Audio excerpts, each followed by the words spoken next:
Hi, how you doing? Mid-season in the perennial garden means some plants are finished blooming, some are right now in the height of bloom, and some are just coming into bloom. And I always think mid-July is about mid-season. It's probably the time in my yard when most things are in bloom or are just about to come into bloom.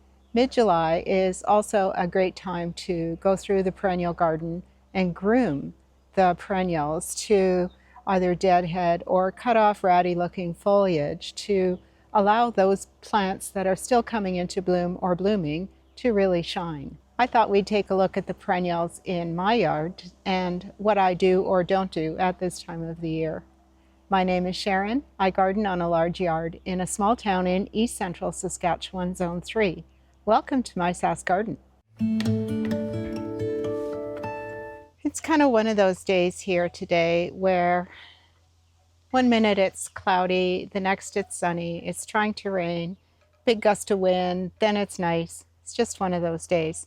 It's been trying to rain here for 3 days, and all we got was a tenth out of all of that cloud and wind and cool and everything like that. There's still showers predicted. We do need rain at this point, so it would be nice to get a little bit more than a tenth. We'll see if that happens, hopefully. But at the same time, I don't hope for one of those cloud bursts like some of you over the prairies have received up to, I think, 4 inches of rain. And gosh, that's almost devastating to have that much rain fall at one time. It's almost, it almost doesn't do any good at that point. And so if you're struggling with that kind of weather, I can commiserate with you.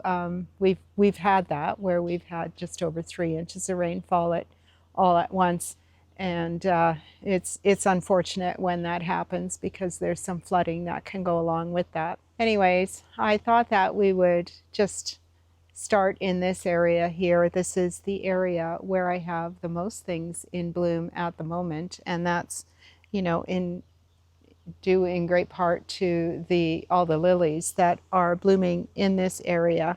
But I have some things that are out of bloom that need pruning back or deadheading, and I have some things also in this area, quite a bit in this area, that are just going to come into bloom.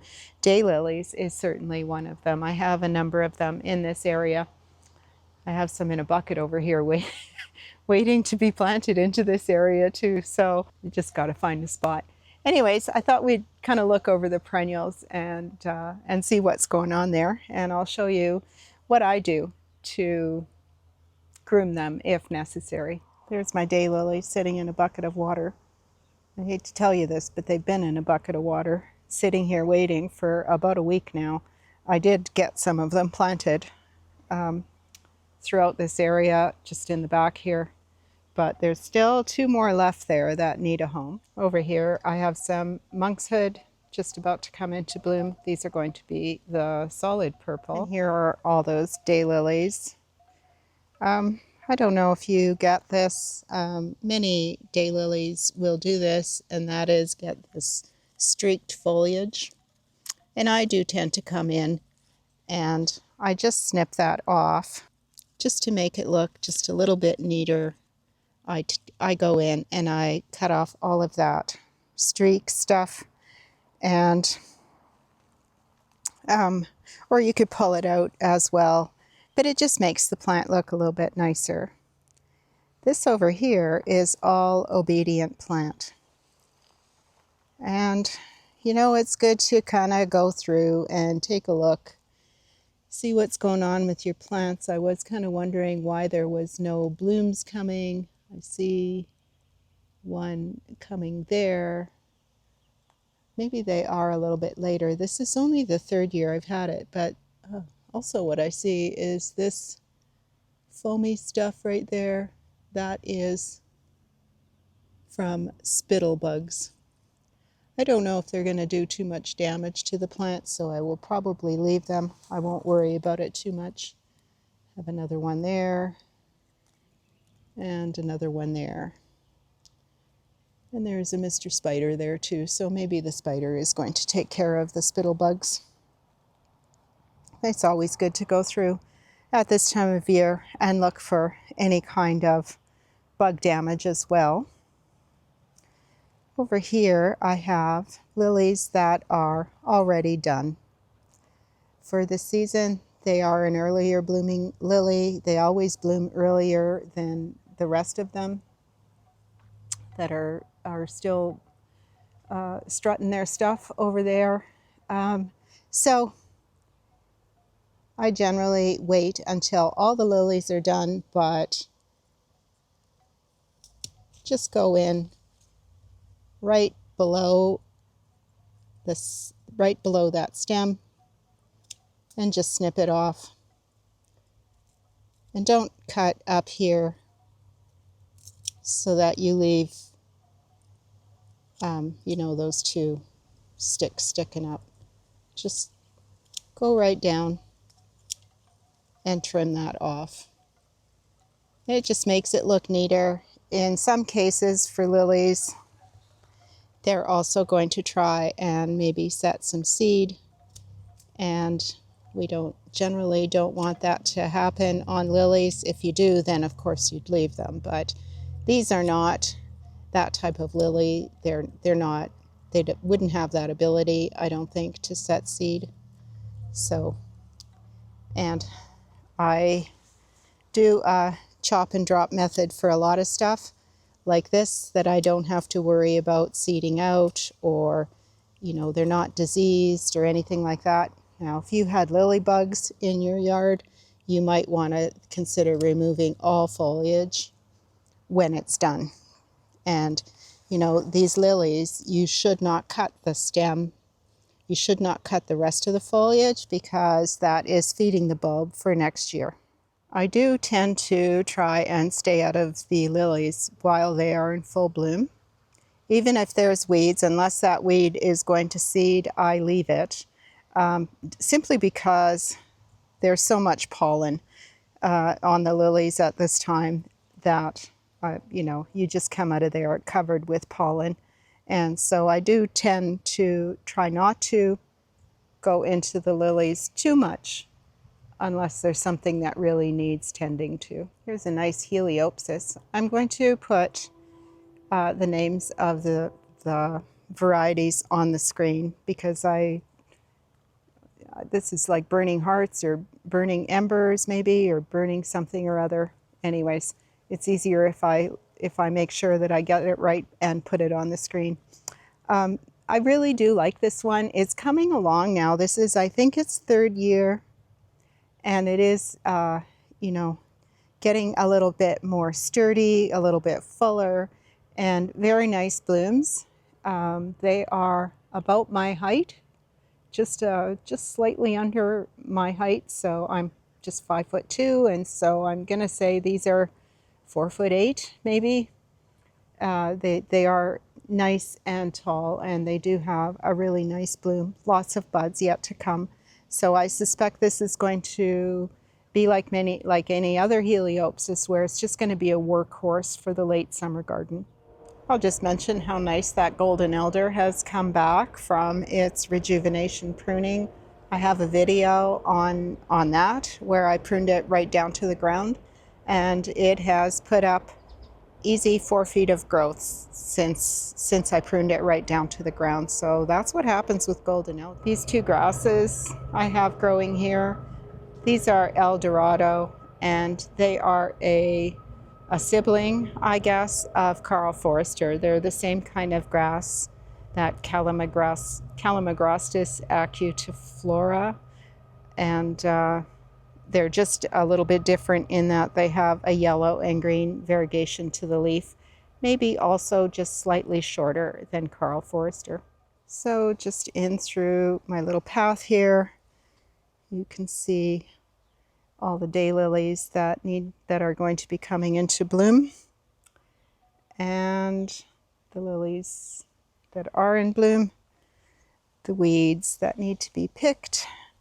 I like to call my garden a bit of controlled chaos, And some of that is got to do with the fact that I do make friends with some of the weeds. As long as they aren't going to seed, I'm not in a big panic to get rid of them, because I don't, unless you get up right close or you're actually looking for them, I don't think you really notice them that quickly from a distance.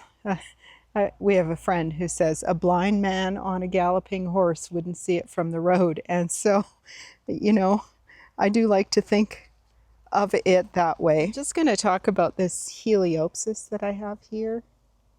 There's one, and here's two more, 2 and 3. There might be another one somewhere. Anyways, these are annual Indian summer, I think is the variety that they are, and they are perennial for me. Now this clump over here, I'm pretty sure that's about year 4 now that it has been perennial.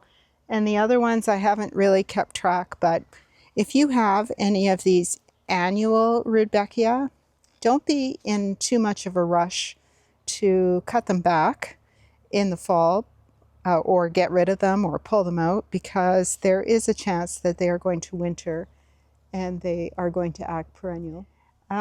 Boy, I'm starting to have a love-hate relationship with this peony because it's so big and the flowers and the stems are so floppy.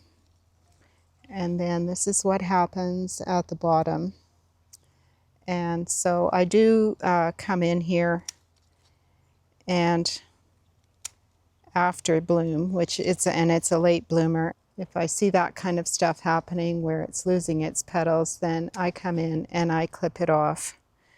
And it's not too bad from the yard side, which is this side, but it is worse from this side of the plant. And see what it does. Like I just hate that look. And so this is the side that faces the house. It's the side that I see from the bedroom window. This bed, I have a very nice view from the bedroom window. And so, yeah, I like to trim all that off. It does make room for, see, there's still lots of buds to go. See that? Like, it's just such a late blooming peony. But it also looks like a bit of a mess. I just don't like that kind of look at all. And if I didn't tie it up, which is probably your first thought, oh, you shouldn't tie it up like that. But, you know, honestly, if I didn't, all of those flowers would be on the ground. It's got massive flowers and weak stems. And it's called, I'm going to put it on the screen, Marilla Beauty is what it's called. And I would not recommend getting this peony, not at all, because of this exact reason. It's just not, it's got a beautiful bloom for sure. It has a lovely bloom. It looks like pillows, really, when it's in full bloom. It just looks like one big giant pillow. It's just difficult to keep it looking nice all the time. You'd have to be in here pruning constantly. I had another annual Rudbeckia, and it's right here, just about to come into bloom. Back here, tucked into the trees, are delphinium. They're seedling delphinium, actually. And as soon as they're done blooming, I'll be coming in here to deadhead so that I don't get any more seedlings. I do get quite a few of them in the yard. That bloom back there has to be 8 feet. It has stretched through the trees. And so there's what that section looks like just from the yard side. And there will be a little bit more color at the front once some of the daylilies start blooming, which won't be very much longer. The buds are getting nice and fat. They're going to bloom early this year, and the lilies are going to kind of bloom out a little early, I think. And just going along here, all is well. Lilies are blooming, the delphinium are blooming, and some things are bloomed out. And like this right here, this is the meadow rue or the thalictrum. And normally I would come in and I would clip off these seed heads, but I actually want to collect some seed this year. And so I'm going to leave these. You know, honestly, the seed heads are rather decorative themselves. They don't look bad. They don't get really ugly looking. So, you know, they're okay to leave those. Also, what I have here is some Martagon lilies. And I miss these because I came in a while ago and I nipped all these off. Now I am saving some in another area to not that I really want seed, but I do want to show you what that seed looks like and how to collect it. I've had a request from one of you to include that, how to collect that seed. Lilies are looking nice. Lilies are always provide such a nice spot of color in the yard. And the cool weather, you know, certainly doesn't hurt. The blooms last longer. They don't bloom out too quickly. We're just going to take a step back here into this bit of chaos. I have delphinium that have seeded out back here. There's one nice color, and I've left them. But I was walking behind the other side of the fence just the other day, and I noticed that this one has fallen right over. So at this point, I don't think that there's any real saving it, you know, picking it up and saving it. It's not going to look good. So I'm going to trim it all back. And then I'm just going to try and remember for next year that this should get some sort of support earlier on. Trying to add support or tying it up or something at this stage just, you know, tends to look awful. So you're better just to cut your losses and plan for next year. You know, I wanted to mention, now that I'm looking here, I see a very nice maple tree sapling. And so I mentioned that I tend to make friends with the weeds unless they're seeding out, but tree seedlings and tree saplings are something that I desperately need to control. And you know, I've learned my lesson here, not just here, throughout the entire yard, that if you let something go, and something as vigorous as maple trees or ash trees or dogwood, there's quite a number of trees that if you don't want them to absolutely, you know, take control of your yard, you do have to pay attention early on. And so I'm going to have to get in here, cut them down, and then use some stump killer to get a hold of that, because otherwise they will just keep pushing out the growth. And in this section, more meadow rue is not going to get cut back. You see, some doesn't on this plant. Not all of it turns to seed pods. This has these kind of winged things. Those are the seed pods. And there's none on here. Oh, maybe 3 or 4. And then this umbel here, this has almost all of them have turned to seed pods. This part of it is still blooming slightly. There is more verbascum.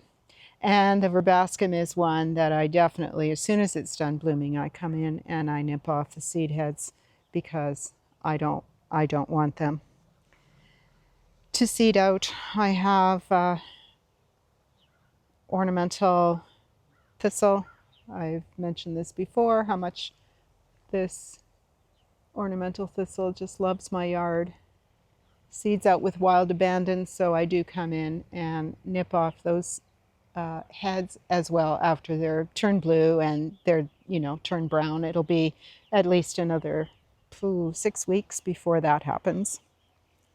In this area, there's lots of peonies, and I have deadheaded some, except for the later blooms. that I still need to come in and deadhead. And I'm spying another weed here that I want to talk about, and that is this one right here. And this is called cleavers. It's very sticky, you know. It'll not like burrs sticky. It's just kind of, see how that just sticks to the skin? I have noticed it a little bit more, and so whenever I see that, that is one that I don't make friends with. Here as well, peony foliage that needs to be cut back, and so you can just come in there and nip off the bloom. But if there's something behind the peony that you need a little bit more taken off, it's okay to do that to the peony, especially these bushes that have so much foliage. It's really just fine to trim it back some if that's what you need. Here is more verbascum. I'm allowing a few of these to grow. They do look nice, especially at the back of the border. But yeah, very important to trim back the flower heads, the flower stems, as soon as they're done blooming, because they will seed out greatly. There's monkshood just behind the peony that is going to come into bloom soon. Here are the Martagon lilies that I'm going to allow the seed to develop. It's quite a nice cluster here. And coming through here is much more of the same thing. Now that I've cut down a lot of the trees, some of these things are really starting to pop up again that I had not seen for a while. It surprises me that, you know, those delphinium, for example, at the back, they have been kind of missing or not blooming for a while. And so it is interesting to see, you know, that they will kind of survive down there without blooming, but the plants must have obviously been growing and then dying back.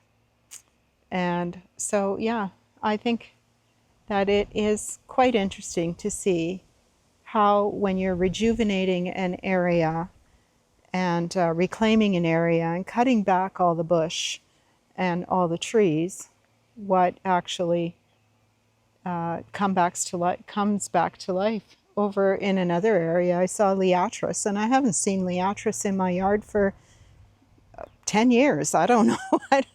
But it obviously was growing underneath some of that chaos gardening that I'm talking about. Oh, I just noticed that Bistort is blooming. So yay, it's happy here. That's nice. While I'm in this area, here is perennial geranium that has done blooming. And these you don't even need to really cut. You can just pull these off. They come off quite easily, and it just cleans up the plant, prevents any seeding out, and it's also good for the plant to not produce the seed, and maybe as well we get a rebloom. It won't be as nice, as big as the first bloom, but you know, a plant just wants to perpetuate itself, so its only job is to make seed so that it can create more plants. And if you don't let that happen, sometimes, if the season is long enough, you will get more blooms.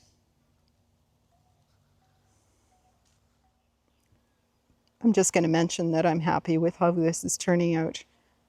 I really hope the heuchera survives, especially this peachberry ice. Just love that one. The hosta I know will survive. They are all hail damaged, and I think that I have a slug problem here as well. So I read something about doing a bread dough slurry. I'm going to try that and see how that works.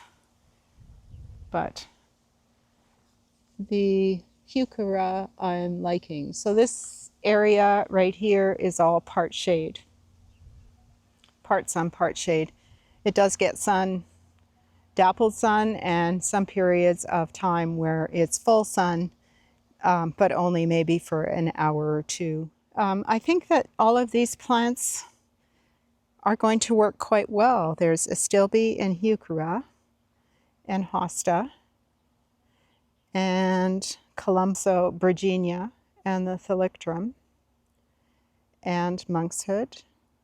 Now I also have some iris here, which I'm planning to actually move into the gravel garden. The verbascum seems to grow well in part shade areas. Then I have a bunch of heliopsis that is going to come into bloom. Now further back into the border, like from that peony back, or where the delphiniums are, for example, that is still currently full sun because the sun is still high enough that it gets over the willow trees, which are here. That is what, these are what are providing so much shade to the to this bed, to the front of this bed for sure. But as you go further back, it is still getting full sun. Over here, I dug up and tossed a giant peony. It had an awful lot of foliage on it and not a lot of blossoms. And I just, I decided that I didn't want it anymore. I wanted more room for stuff like this, and then I replanted. This is a bunch of the perennials that I picked up this year. I think it should be a lot showier than that mass of peony foliage. That it was huge. That it was actually two, and I feel like it was like they were seedlings. I don't ever recall growing that particular variety, or else it reverted at some point. You know, I had a number of years where I was just working too much, and I would just fly out here and try and get stuff done, and I wasn't really paying a whole lot of attention, and that's my excuse. So I know what it's like to not have the time to take care of your yard. I really do. And especially this, you know, a yard this size where I got a lot of stuff going on. It's difficult, especially, you know, the weekend comes up and then it's raining, or you've got something going on and there just isn't time. And I know what that's like. And you know, eventually you do have the time. You will find the time, and the plants will pretty much take care of themselves. Here's another peony that has, this is a nice peony. This is Laura Dessert. She does tend to push all her blooms south facing, whatever that's about. So they all kind of go to the left. And she will seed out as well. I've found a number of her seedlings. So all of these, you know, you don't get them on all peonies, but these are all seed pods. If you wanted the seeds, you would need to leave these well into. Not a lot to do in here right now aside from the peonies. I see some, now that I'm talking about it, I also see an iris pod. That's a seed pod right there. And I don't want those seed pods, so I will nip that off. Over in my shade bed, just the one between the deck and the garage, I have nothing to do in here. I've already done the maintenance of cutting back the Martagon lilies. That turtle head is about to start blooming. I'm interested in that. I have never grown one of those before, and hopefully that's going to be a happy place for it. But nothing to do in here. The hosta have almost all recovered from the hailstorm. There's still some tattered leaves, but you know, for the most part, they're looking not too bad. And the bed over on this side is also looking pretty good. Slow but sure. I just want to talk about my Queen of the Prairie, which has blossoms coming. Not open yet, but they're sure going to be a nice pink. Very happy about this. The other thing I'm happy about is that it appears that this bloom will be after the goat's beard bloom. So I like that idea, that they're not both going to bloom at once, because it will just extend the interest. Oh, the goat's beard is something else that I will come in and trim them off just to keep everything nice and neat, and it just kind of lowers the canopy of this. Some years the goat's beard produces seeds, and some years it doesn't. This is a year that it is not producing, this plant is not producing any. I have another goat's beard in this corner, and just because this one gets a lot more shade, it is still, you know, blooming without showing much sign yet of the blooms fading. Here's my bleeding heart. And because of its location in a fair amount of shade, it doesn't die back to the ground in the summer, and it continues to throw a few little blooms throughout the summer. There is the variegated Solomon seal, and over on this side I have the regular Solomon seal. Over here on the front of the yard, the daylilies are blooming. These are Happy Returns daylilies. I mean, this is such a good indication of the plant needing division. I've mentioned before that I am going to divide these, I guess, but I'm also going to dig them up, and I'm not going to keep them here anymore. Below them, there's hens and chicks. And these hens and chicks, these are blooms. That's how hens and chicks bloom. If you don't know, they send up those bloom stalks. So there are unopened flowers. There are flowers just beginning to open. These are nice because they're got a little bit more color and quite open on this plant. Just below the hens and chicks here, this is sedum. You know, I call it sedum acre, but I think it's actually acre or acre. But it's spelled like acre, so that's how I say it. Anyways, these are the spent blossoms. And I came in here last night and cleaned off all of them down there, but I left a few just to show you how easy it is to take them off, and that is simply by pulling. Now you're going to pull out some of the plant as well, but honestly, there is lots of plant there left for next year, and this is much better. You're much further off pulling them out than you are letting them go to seed. Now you can clip each one off if you like, I guess. That would take a long time. Well, it would take a long time for me, because I do have quite a few of them that go down the way. But you want to take those, and you don't want to chop and drop those. You want to, unless you want to start this in another area, then you would wait for those seeds to actually mature, and then you could go and probably just crush them up and scatter them about. You could also take pieces like this and put it on your soil, and it will root.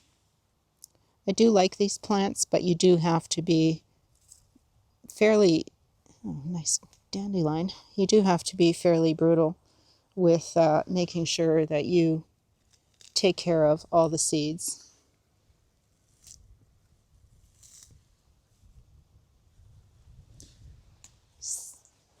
This is the way they come up through the hens and chicks. They never seem to bother they never seem to bother the hens and chicks or stop them from growing. I have another section right here where this has come out. It was really pretty against the purple or this dark red of the hens and chicks, but I don't want it to seed out there. It's still got a few for next year. So that's what I got going on along here, is a lot of hens and chicks of different kinds, just kind of forming a carpet all the way along here in front of the shrubs. These daylilies in this area are also the happy returns, but I dug up and divided last year, and these are some divisions, and so you can see how they look so much better, the smaller the divisions, than these that have been left to grow too much. And they're not blooming enough. So back in here, this is the side of the greenhouse, and what you want to look for maintenance is to cut back anything ratty on your iris foliage. It may get signs, something like that. I usually cut something like that off. And now is also a good time to dig up and divide your iris. If you want to do that, it's getting to be a very good time. There is some phlox that's just about to come into bloom. Bunch of oriental lilies. There's daylily in there. And something I have to tend to is all of this Virginia. I need to get that down to at least half the size, as well as the two other patches that I have. Here is the Boom Chocolata perennial geranium. It had just a beautiful bloom. I'm going to put a picture of that on the screen just because it was just gorgeous. And it also has beautiful foliage, that dark foliage. So I did trim off all of the spent flower buds, but I just left these so I could show you. Now these you cannot just pull off like the other perennial geranium. You actually have to go in and clip them off. I'm just going to clip these just so at the end you can see how nice it cleans up the plant. So you can see how much nicer that looks, cleaning it up, and it lets that foliage show as well. Just behind there is an echinacea, and that's just about to start coming into bloom. And the color of the pink of the echinacea along with this foliage is going to make a nice combination. And you wouldn't want to have those spent flower blossoms kind of sticking up and kind of wrecking the view, So it's really beneficial to get in there and tend to your perennials and maintain. Here is a little dianthus. And I came in here last night and I was trimming some of these seed heads away. And same thing, you just get, at the end of that, you just get this nice tuft of green foliage. There's still some pink in here, so it isn't really at the point where it's going to seed out. So I think that, I'm just going to leave that until all of the pink are done.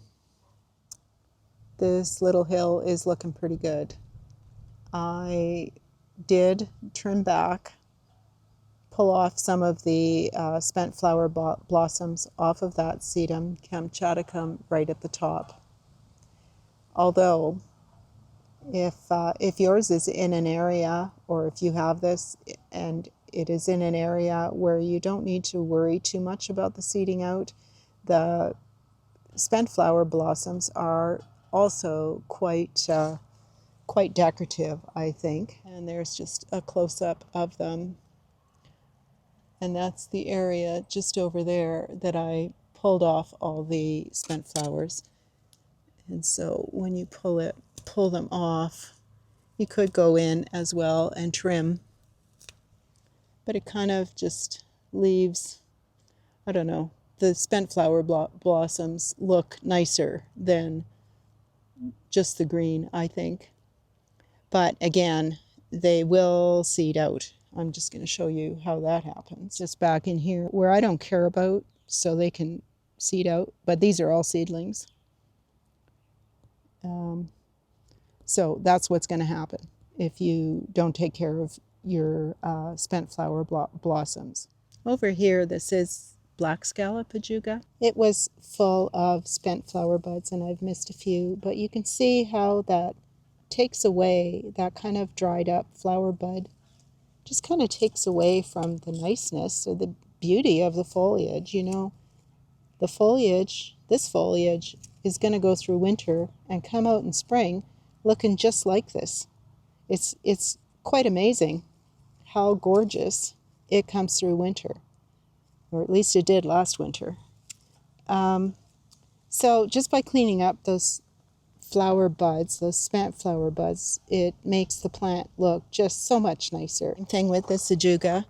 This is the marble, and as well, it's got some spent flower buds that are best just cut off just to let that nice foliage. You know, when you have a plant that you're planting for the foliage, more so than the blossoms, it's beneficial to keep that foliage really nice looking. This is the back to the fuchsia salvia.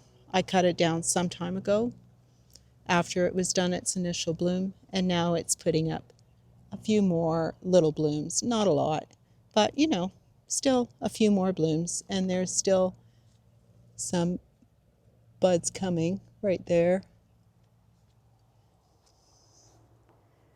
Back in here, I have a columbine as well as a penstemon. Penstemon is in full bloom, looking nice. Looks nice with that marble ajuga, and there's spent flower heads on there that need to be cut back. This columbine I am going to let go to seed. I'm going to let the seed develop because it's a nice pink, and I think that one is probably worth spreading around. These are the other two patches of Virginia that need to be much smaller than they are. They grow quite happily here, I have to say. These are Millennium Delphinium. This one is Pink Princess. This one is Dusky Maidens. The blue, I just can't recall the name. Beautiful blossoms, though. Who doesn't love delphinium at this time of year? This plant right here is Phlomis tuberosa. I don't know the common name, but this plant as well, all of these seed heads, all of these seeds, one has to cut this, you have to cut these off fairly quickly after it's done blooming, because this is another one that really likes to seed out. This is the giant fleece flower. I really love this plant. I'm thinking about getting another one to put at the very back of the north border there against the fence in that area where I've taken out all the trees. These, I'm hoping this one will get to 8 feet tall and wide. It's right now it's about 5 feet tall, maybe 6 feet wide. And even the spent blot, you don't have to do anything to this. It's perennial, looks like a shrub. And even the spent blossoms, which there's some over here, even these are beautiful. So after all that white falls off, it's still leaving some really nice looking stems. And you know, I didn't cut anything down last year, I think until winter, but I don't think I'll cut it down for winter this year. I think I'll leave it. But yeah, isn't that nice? I mean, and it's been blooming for a long, long time. And like, it's an early bloomer, it goes on forever. Love this plant. So, my controlled chaos garden. probably not as micromanaged as the vegetable garden is, and the gravel garden will be a little bit more managed than this is. Here, I do let things self-sow. I do throw seeds to the wind, and especially like the Martagon lilies and probably the thalictrum, I like to let them do their thing. I think that they look nice popping up here and there. Having the straw mulch helps a lot for letting plants seed out. And that is what the problem is with the tree seedlings that I've not become friends with. They're my nemesis, especially those maple tree seedlings. And so, but the straw mulch is definitely something that they like, and they take hold quite readily. Also the chokecherry seeds, the pits, each of those pits has a seed, and each of those seeds will germinate into a new chokecherry tree. So there is a fair amount of control that has to happen now with those trees, because as I said earlier, I've learned my lesson with all of those weedy tree seeds. Anyways, thanks very much for watching today. I hope you enjoyed the video. If you did, give me a thumbs up. Tell your friends, and if you haven't yet, hit that subscribe button. Thanks again. See you.